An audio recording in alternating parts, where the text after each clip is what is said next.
let's talk about the God Box. When are we getting the God Box? We're gonna get the God Box, and I like to tell people, like, I apologize for constantly pushing the album back. I pushed the album back this time because of paperwork. I knew the God Box. When I initially did the God Box, I didn't want any features. Like, I wasn't gonna do any features because I didn't want my album to turn into a mixtape. Like, I wanted to complete my thoughts. Right. Have you ever noticed, like, one of the reasons why people like Nas' album so much, the first album, was because it was basically his thoughts. He got his thoughts out. Right. Like, I remember Pastor Troy, Vice Versa. Like, Pete is my homeboy. I've done beats for Pete. But I wanted to hear that second and third verse from Pastor Troy because it was such a prolific song about good and evil, but he didn't finish his thought. I was like, yo, like, what if Pastor Troy would have just done that record by himself? That's the same way that I felt about the God Box. But then I started realizing that for me to connect other people and their fans to the God Box, they're sort of like a conduit to bring them towards that thought. But what ended up happening is my folks won't sign their paperwork.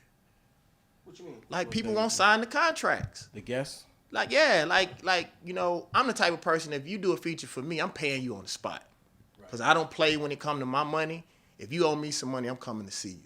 Like, I just am. Like, straight to, that doesn't mean that it necessarily got to be violent all the time. But I want to see the reason why you're not paying me. So I usually pay people, like, on the spot. Or I send it to your account. But they just won't sign the paperwork. Like, I don't, you know. And he's scared? Why? I don't know what it is, but they, you know, they'll get the check, but they or the feature, but they won't sign their paperwork. And usually, like, you know, I know that we have to have lawyers and all of this kind of stuff, but at the end of the day, it's a process. You know what I'm saying? And with this album having the potential to be one of the best albums ever, bro, like, I've had somebody did that to me on one of my real big songs. Like, they were my homie, and I didn't get the splits with him, and we agreed on the splits. Right. And the song blew up, and dude came back and was like, yeah, I know what I promised you, but it's a hit now.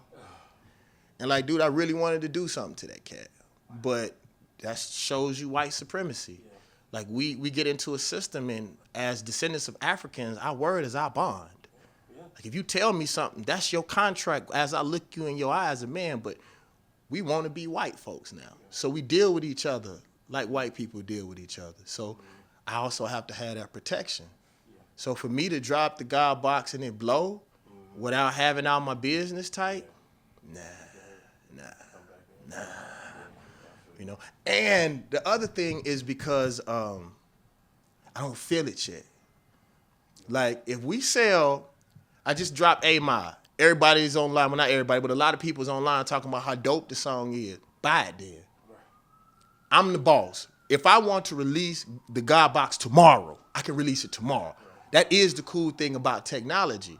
So if I looked up and I looked on iTunes and there was 500, they're coming after me. The man. Now I was talking about the police cars in the background. But if I sold 500,000 singles, I drop it tomorrow. Yeah. Like, everybody's telling me that you want it, but I don't see that in your actions. Right. Similar to, and I want you to really think about this, Chuck. I talk about this in my lectures. Why is it that people who treat black folks like white people treat us? Like, if I told you, when I used to tell people I'm coming to your town and I'm fucking your old lady because you broke. Oh, bro, I sold millions of records. Right. But when I tell you a god, I ain't no god.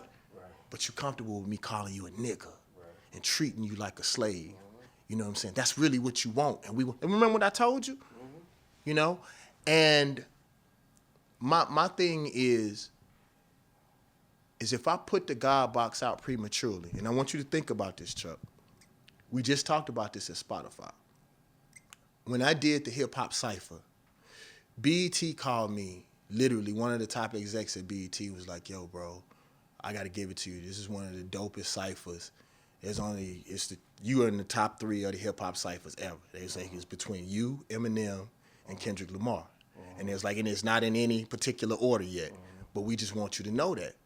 But the world heard that voice and because that verse, and because I'm from the South, they act like a roach was in the room. Like, that wasn't David Banner that just did that dope ass verse. Right. What are we gonna do with hip hop? This Mississippi motherfuckers rapping now. Right. You know what I'm saying? I don't want that to happen to the God Box. Okay.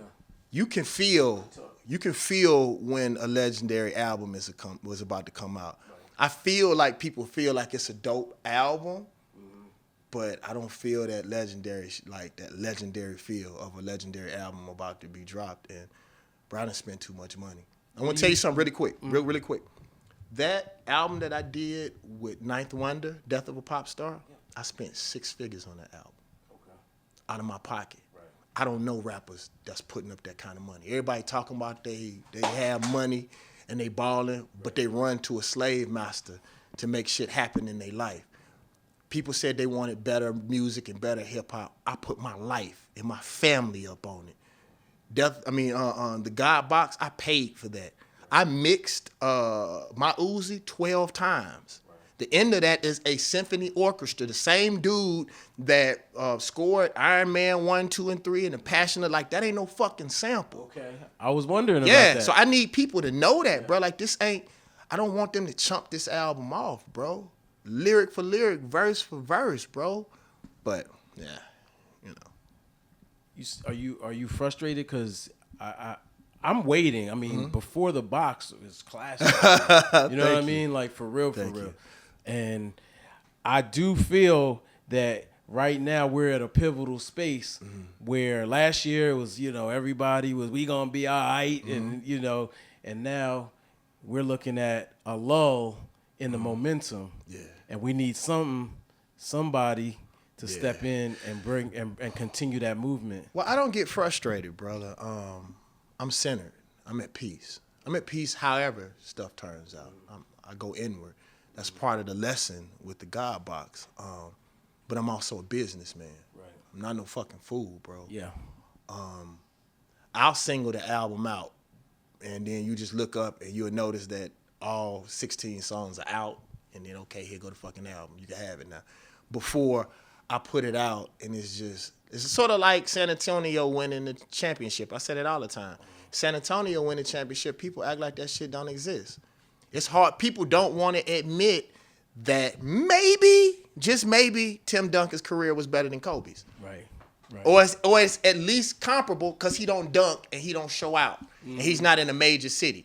People hate the fact that Duncan, San Antonio just may be one of the best teams ever. Right. But they're boring as fuck. I talked to Shaq about this too. Yeah. Shaq was like, me and Kobe, and I was like, what? Well, Kareem and Magic, they were a different type of duo, but Kareem scored more than Jordan. Yeah. Yeah. So for me, and I was just talking to my homie Ja'Cory about this. To show you that I'm talking about black people. The same system that we fight against, we allow them to pick our leaders. Yep. Like, you ain't popping unless you've been in a white movie. Like, look at our black stars. They take our black stars and they put them in a white movie, and they like they take our favorite rappers and they just do boys in movies. You know what I'm saying? Yeah. Because we don't make our stars. Stars don't come from us anymore. Unless they go through that system and shine through that system, we don't see any value in ourselves. White people have to take our leaders and give them back to us. I'm just not going to do that. One of my homeboys told me something, and I never thought about it. And I don't know if this is true, but he went to my show. I just had the first show that I've had in 6 years, and it was standing room only in Chicago. And it was all black people, and I think it was 2 white folks there. I was really surprised. They said, the white lady said, I don't know if I'm supposed to be here. And we said, no, it's cool. You cool, white lady. You cool. Stay on there. Pump your black fist. Pump your black fist. But the thing is, he said, dude, you're one of the few revolutionary rappers that black people come to your shows. If you look at most revolutionary acts, it's full of white folks, which that's not a problem because we don't nurture our leaders. But the point that I was trying to make earlier is that we don't pay for people that do the most work for us. We don't support them. We leave them broke and lonely, bro, and I'm not. One thing rap done to me, bro, I don't believe in this martyr shit. My kids are gonna live to do well. I'm gonna look at this camera, I'm gonna tell y'all something. I want you to buy my album, but I'm getting bread. Like once I get past my taxes this year, I done paid my back taxes. That's the only reason why. Like the money that I made last year with my multimedia company, if I would have known about taxes when I'm still paying for that big deal that I got. From like, SRC? yeah, from SRC. Wow. I'm still paying taxes on that. Oh, think man. about the money that I we know. And I paid no taxes. Right. And then think about the penalties. Yeah. From 9-10 years ago. That's I know. Yeah. I know. So I paid that, but then think about the fact that I'm now being taxed for making enough money to pay it. Wow. Think about that. Right. It's you like still almost like double taxing. Yeah, right. It's almost like you have to do something illegal to catch up. No, on the real. Right. Like they make you like, yo, so you like, I'm gonna pay. I got a plug in Miami. I can get me one in, and then do for the people again. Right. But no, man, like literally, I just have to be real with you, Chuck. Like, I have to tell my staff that all the time. Like, dude, I had to struggle like I was living in college. Yeah. Like, I was making a lot of money on paper, but dude, I went and bought a dope ass Jeep. Mm-hmm. Got me a white boy mud slinging tires on it. My Jeep about 8 feet in the air. Yeah. I sold my Bentley and got me a cool place, but like it doesn't reflect like the way like, bro, if somebody doesn't pay for my flight, like dog, I'm cool. Right. I'm getting the cheapest ticket, homie. Right. But that's how other people think though, and we don't know it. Because we don't pay attention. I'm going to be wealthy. Right. I'm building wealth. Yeah. But like, dude, like, I calculated my staff is bringing home more disposable income than I am. Right. Mm-hmm. And that's sad when you bringing in that much money, bro. Mm-hmm. Like that's hard. That's hard for me as a man to swallow sometimes. And they don't even see it. Like literally, dog. Like y'all making more money off of what I do. Right. Than I am. It won't be that way for long. Right. But I just want to make that clear, man. Like I'm not gonna suffer, bro. Yeah. I'm not gonna suffer.